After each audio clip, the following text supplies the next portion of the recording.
Take this one instead, it's marked down for people like you. That was the first thing he heard when he stepped up to the deli counter. A package of gray, slimy chicken shoved across the glass with a smirk.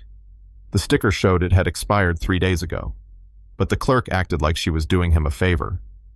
Malcolm Harris just stood there for a second looking at the spoiled meat, then at the display of fresh cuts sitting right behind her. He kept his voice calm. "I'd prefer the fresh chicken, please." The clerk, her name tag read, Tina. Curled her lip like he had asked for the moon. "That's $48 a pound. This," she pushed the rancid package closer, "is more your budget." And then she actually pulled out a spray bottle of disinfectant and scrubbed the counter where his hands had touched, making these exaggerated gagging sounds, while a few customers chuckled. Behind him, a teenage girl quietly pulled out her phone, angling for the best shot. She didn't say a word, just mouthed into her live stream. This is discrimination in real time. Malcolm adjusted the sleeve of his jacket, revealing just the faintest glint of an expensive watch. He didn't flinch, didn't argue. He just asked again, steady, polite, "Could I see the harvest date on the fresh salmon?"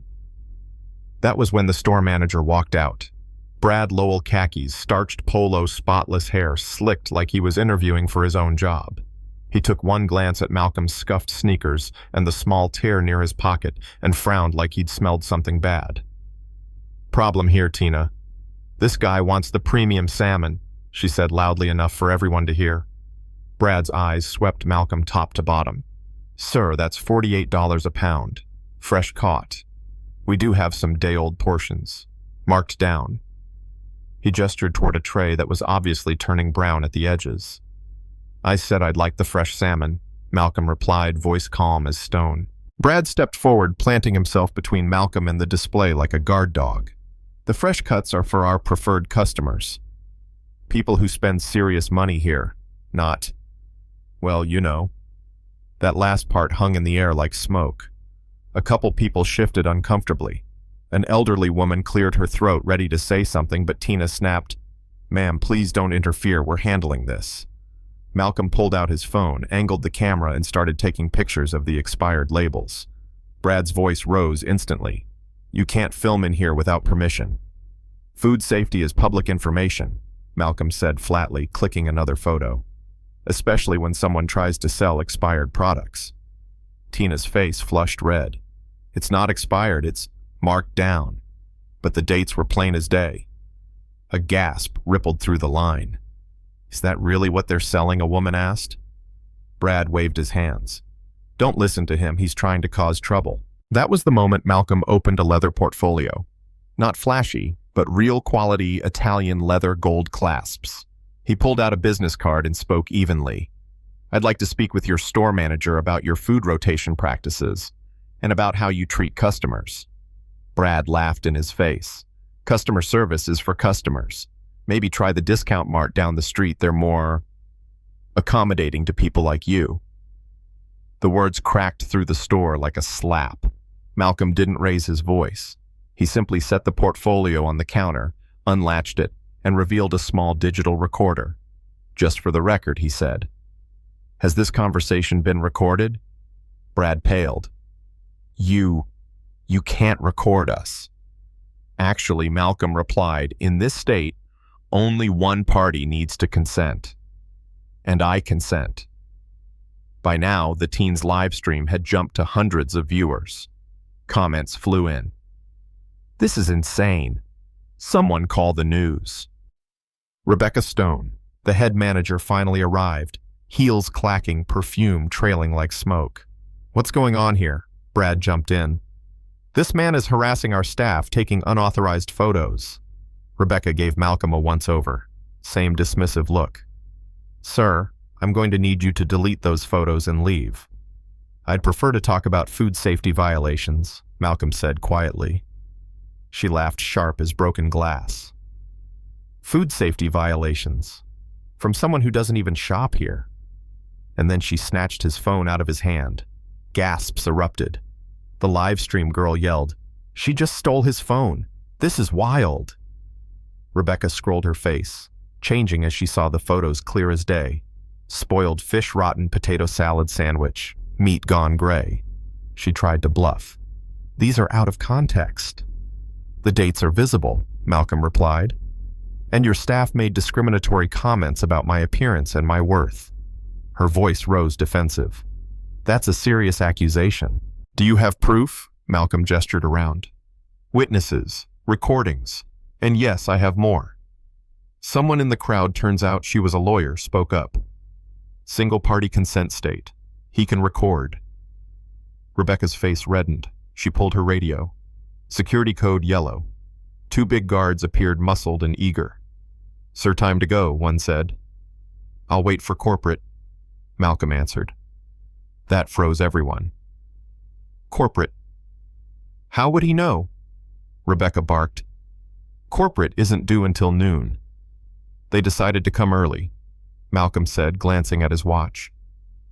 Minutes later, a black SUV pulled up outside. Executives in suits stepped into the store. The crowd leaned in as Malcolm calmly produced an ID badge. Regional Vice President Operations. The room fell silent. Tina's price gun slipped out of her hand. Brad looked like he'd been punched. Even the security guards backed up. And then the teen who everyone thought was just live streaming pulled out her own badge. Corporate compliance officer, she said, her voice steady. I've been documenting everything for our quarterly bias review. Rebecca actually staggered backward. Two corporate officers, both humiliated on camera. The executives reached Malcolm. Status report. He didn't hesitate. Systematic discrimination confirmed. Food safety violations documented. Multiple witnesses. Over 7,000 people watching live. The HR director shook his head. Liability in the millions. The corporate legal rep scribbled notes furiously. Malcolm pressed play on his recorder. Tina's voice rang out. You don't touch that with your dirty hands. This expired stuff is more your speed. Then Brad's. The fresh fish is for preferred customers. People like you should try the discount mart. Each word hit like a hammer.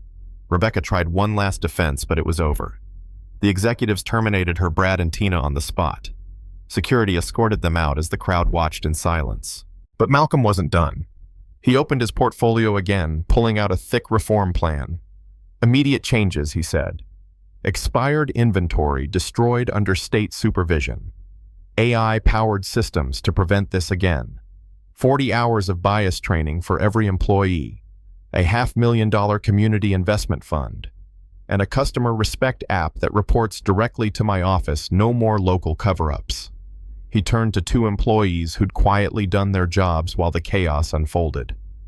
Kendra Williams, your now assistant manager. Carlos Mendoza, your head of customer service. Both with full pay raises. Because leadership should reflect the community we serve.